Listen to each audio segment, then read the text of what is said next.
Welcome to Central Georgia Focus. I'm your host today, Raymond Tubb, and it's April. That's Autism Acceptance Month, and this month we're raising awareness and understanding on autism. And why is it important? Well, think about these latest stats. According to the Centers for Disease Control and Prevention, about 1 in 36 children have been identified with an Autism Spectrum Disorder, or ASD. And according to the CDC, 5.4 million U.S. adults are with ASD. Today we are joined by Shelley Price. She is the president of the nonprofit Central Georgia Autism and co-director of the 4th annual Autism Rocks Music Festival, and we'll be talking about that in just a little bit.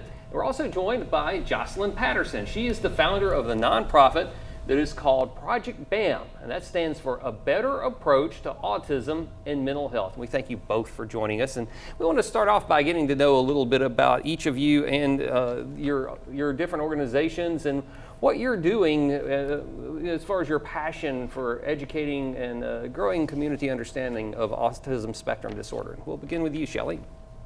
Well, as the president of Central Georgia Autism, Central Georgia Autism is just a grassroots, all-volunteer organization that basically is just put in place to help support people on their journey with autism. When it was founded 25-ish years ago, there really wasn't resources, and there wasn't, a lot of therapy, and there wasn't a lot of understanding, and there wasn't like, what do we do? What do we not do? It was just, you felt very alone in the process. And so that is our main focus, is so you don't feel like you're on your own while you're trying to support and help the person that you have in your life with autism, or if you were the individual with autism. Jocelyn, you're more focused on helping the community better support people with autism and maybe have better understanding. Talk about your efforts. So right now, in terms of help, there's been a lot of changes throughout the community, and there's also a lot of gaslighting and confusion. Many families are fearful of asking for help. That's one big thing. And you have issues where law enforcement officers have the training or they don't have the training, and then you have issues with ego. And we experienced a horrific event with Houston County Sheriff Department, which further led me to wanting to do more of advocating. I am a Georgia disability advocate. I suffer with lupus. I'm a cement truck survivor, accident survivor. And so with that, I wanted to just raise awareness for all disabilities. But when you think of autism, you have to think of how many people just don't understand that it's such a wide spectrum.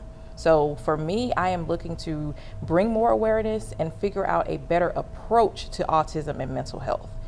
And you each have sons that are on the spectrum, and so let's find out a little bit about them and how that got you kind of involved in this whole, in autism and autism awareness. So I have two 17-year-old sons. I have twins, and one was diagnosed with autism when he was 3. I probably knew that at probably 18 months. It just takes a lot of time to get a diagnosis, especially when 1 in 36 are diagnosed. The waiting lists can be really long.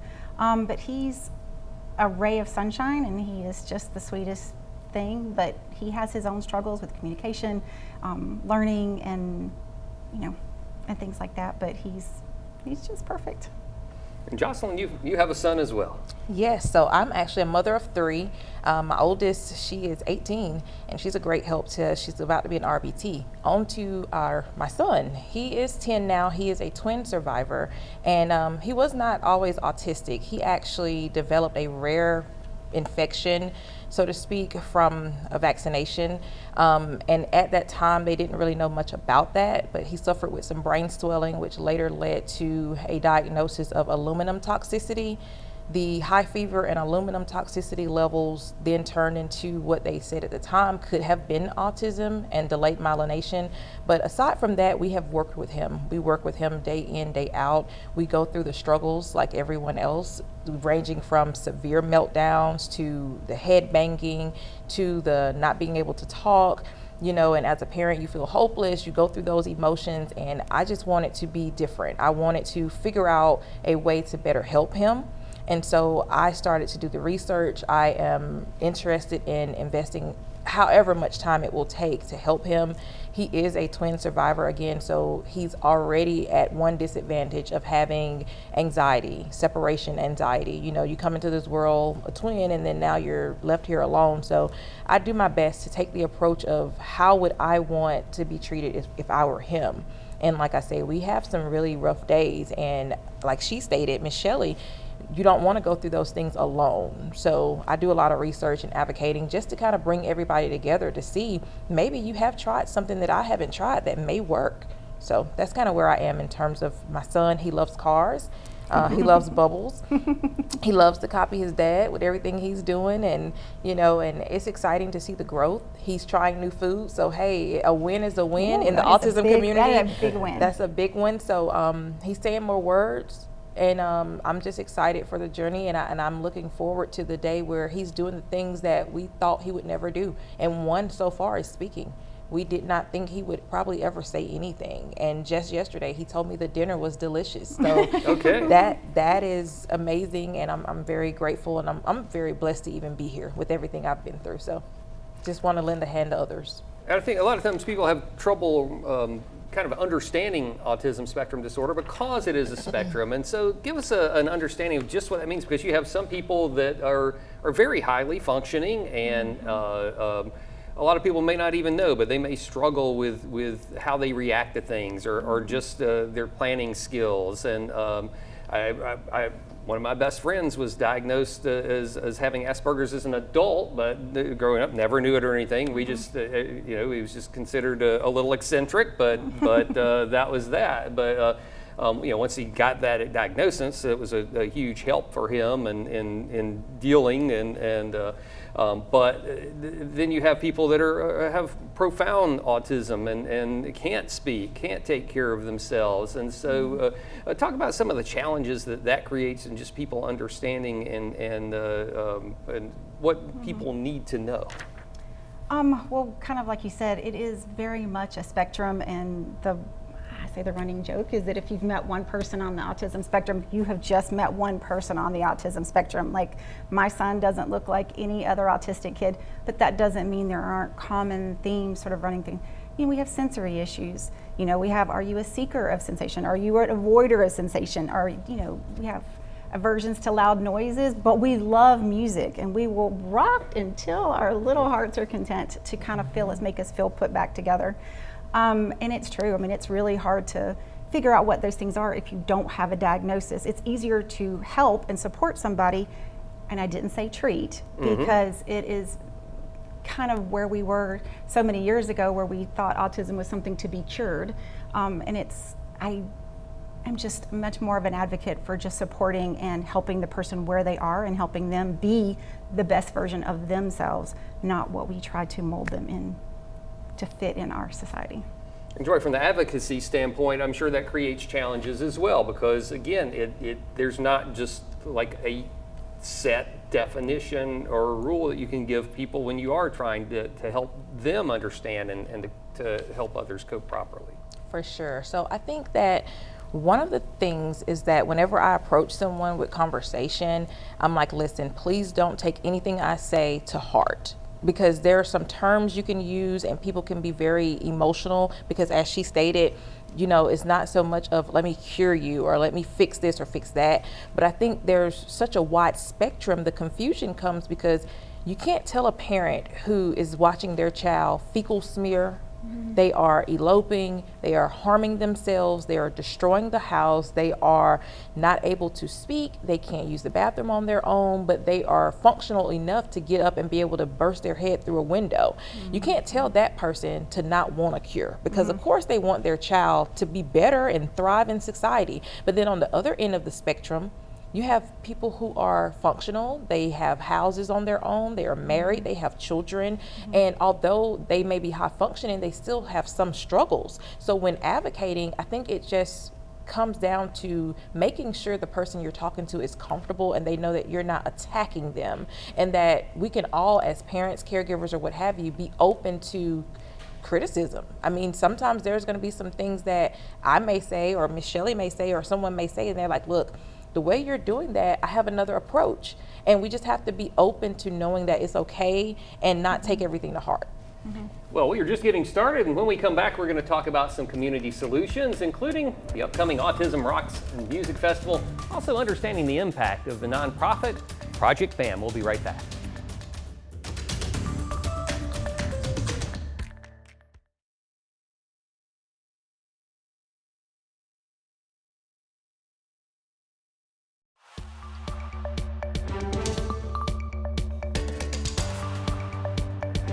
Welcome back to Central Georgia Focus. We are focusing on April as Autism Acceptance Month, and we've been talking to Jocelyn Patterson, the founder of Project BAM, and Shelley Price, the president of Central Georgia Autism. And we talked off the top that they're now up to diagnosing 1 in 36 people with autism spectrum disorder. It's about 4 times more prevalent in boys than girls, but there are about 1 in 100, maybe even a little higher than that, of women that also have autism spectrum disorder. We've seen a lot of changes in the last 20, 25 years where that number has gone way up. Are more people, are they just better at picking it up and diagnosing it, or are we seeing more cases of it? I think there seems to be a little bit of debate about that. I feel like there are more cases, and I feel like we are getting better at diagnosing it, because you want to provide whatever support you can, because that's how you thrive at work, and that's how you thrive at school, and that's how you thrive in your community, because when you get the help and the support you need, you're able to be more independent, more self-sufficient, and more able to, be your best self. So I think it's probably both.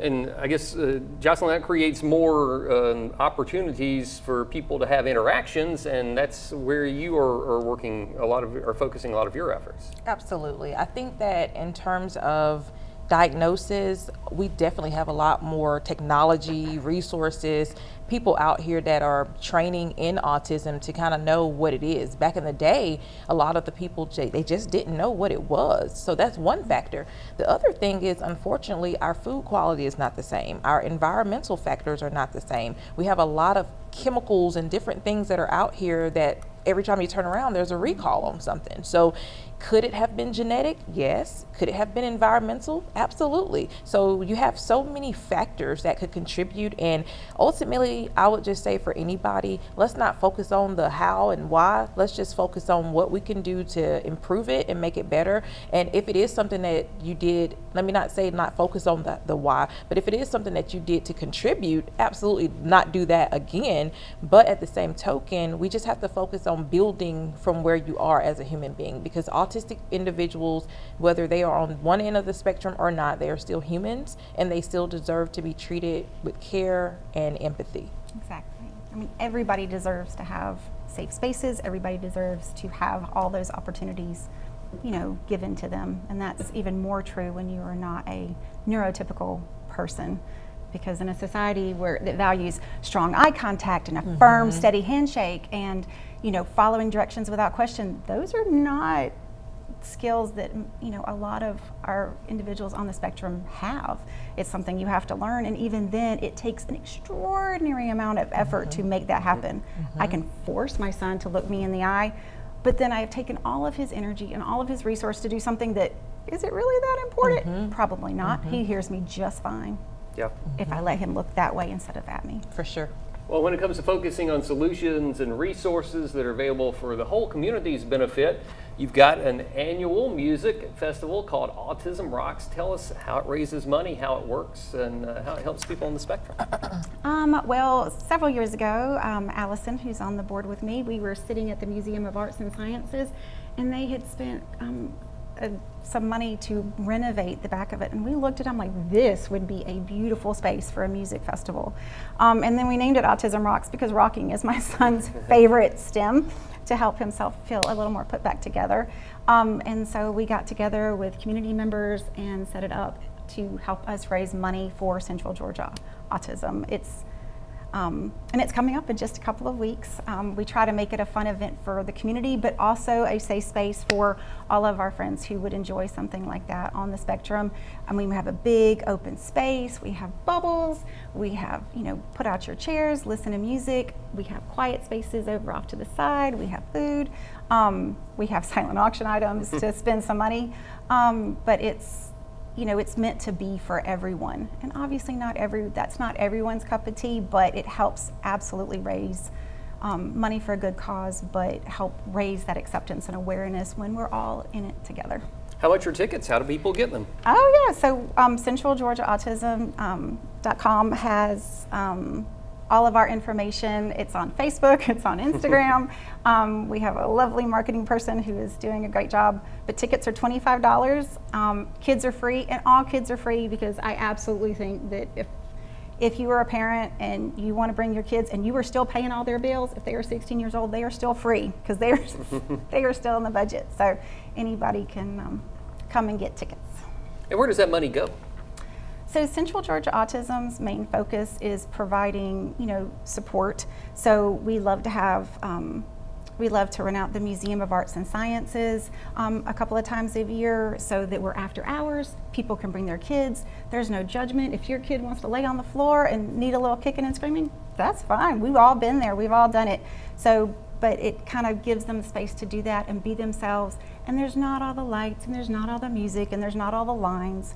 We do the same thing at High Falls Water Park. They are so sweet over there. We do that a couple times in the summer to help kids have access to that without all the lines and all the people milling about. We have a lovely Christmas party in conjunction with Wesley Glen, with their residents as well as our community.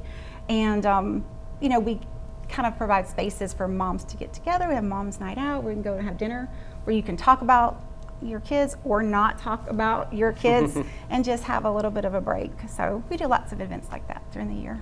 And then Joy, you have BAM, so tell us a little bit about just what it stands for and what it's all about. So I like how you said that, BAM, because that's the way that I want it presented. So Project BAM is going to be a better approach to autism and mental health. And when you say that, it's because we all have heard of autism, we've heard of bipolar disorder, we've heard of ADHD, but how can we have a better approach to those things? And just like Michelle just said, everything she's focusing on is to allow the children to have a safe space to where if they need to lay on the floor, they can without judgment. And I think one of the hardest things is that we lack a better approach, because in the school system, with law enforcement, with all first responders, with caregivers even, we're so focused on trying to make our children perfect and to fit into the way society wants them to be. And that's just not who they are. So even if you do get them to a space to where they can sit still for 5 minutes, that's fine, but let them stand up the next 5 minutes, let them dance, let them wiggle. And so having a better approach to autism and mental health overall is going to help everybody in terms of trainings, in terms of advocacy, in terms of a better way to handle meltdowns for everybody, for the teachers that are in the school systems. I understand that they may get some form of training, but there are other trainings out here that could better help them, because a lot of them are still struggling. Although they may not admit it, I have the DMs, but when I reach out to people and I'm like, hey, let's come up with a better program, a lot of times law enforcement may say, well, we get trainings or we get this, but then you see on the news all these horrific stories, similar to the stories with my own family. So it's not about pointing the finger, it's just about bringing on a better approach to autism and mental health. And when I say mental health, it's because you have a lot of people that have multiple diagnoses. Some children have just autism. Others may have autism, bipolar disorder, ADHD, and some other type of chromosome problem. So how can we have a better approach? And that starts with community. It starts with getting the teachers on board with the counselors, on board with law enforcement, on board with caregivers, on board with everybody in the neighborhood. Why does this family have a sign in their yard that says deaf child or autistic child? We see it, but do we really understand it? And then if I have a new diagnosis, what do I do? Who do I call? Let me not go through this journey alone, and I can call Project BAM and she's gonna point me in the direction of who I need to talk to. If I wanna do homeopathic medicine, she has a resource. If I'm looking for a traditional doctor, she knows a couple of doctors in the area that may take my insurance. Or just somebody I can talk to and vent, because my child just took a pot of spaghetti and threw it up in the air and it knocked my other child across the head. I mean, whatever it is, we've all seen it. And one of the things about autism is we just all need to realize it's not a judgment. And just because your child has not done it, they may not elope right now, doesn't mean that they may not ever do it. So bringing on just a better approach and all coming together. We're going to talk about some more about the outreach efforts, and that's coming up. Stay with us. We'll let you know how to connect with these organizations as well.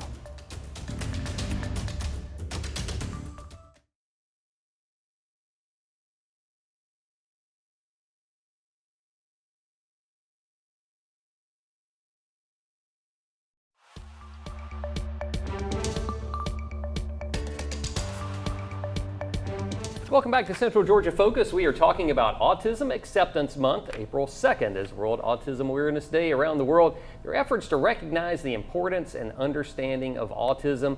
And we've been talking about these two Central Georgia organizations and want to let you know how you can reach out to them and contact them as well if you need to. Central Georgia Autism, you see their website and their email address right there, and you can find them on Facebook.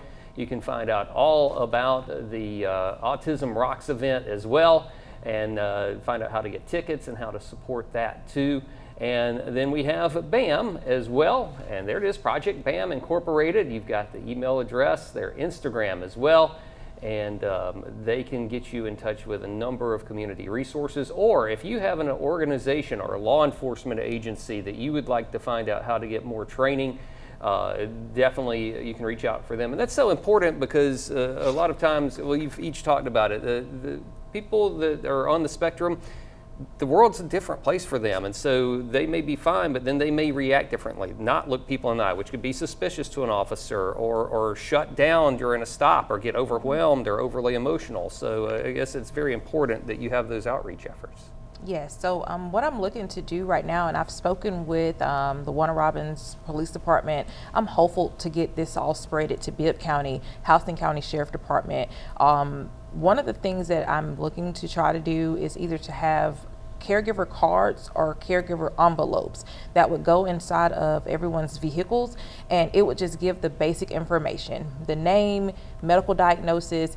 This person may or may not be able to communicate, so they may require an AAC device. They may need a little more intervention. So if you are demanding their license or wanting them out of the car, this is the better approach to handle that. And so we don't just jump into the rough tasing and or weapon usage. So those are some of the things that I am actively trying to work on. I have presented a proposal to the Warner Robins team, and I'm just waiting for us to do a town hall meeting to see how things can go. And you've actually got a petition for mandatory autism and mental health training for first responders. So far, more than 25,500 people have signed that according to your Facebook page, and you've got a QR code up there as well. Yes, so the QR code will take you directly to the petition where people can sign it. There are several other links that are highlighted throughout that petition that just show the need for trainings. We've got different issues that have occurred within our own community that are just not talked about. And so it's not about pointing the finger, it's just about finding a better solution. And then Autism Rocks coming up. Here's one last pitch from you. I know it's going to be a wonderful, wonderful day. It always is. It's always just a beautiful space and lots of good music and lots of laughing and kids, and it's an amazing cause to raise money for people who need all the support they can get. Well, thank you each for joining us. Again, we showed you the resources on how you can find out more about these organizations, what they're all about, and the event as well. And remember, you can always catch this event as well on our 13 Plus streaming app, and you can watch it as many times as you want in the player there. Well, that does it for us. Thank you for watching Central Georgia Focus. We'll see you back here next time. Thanks so much.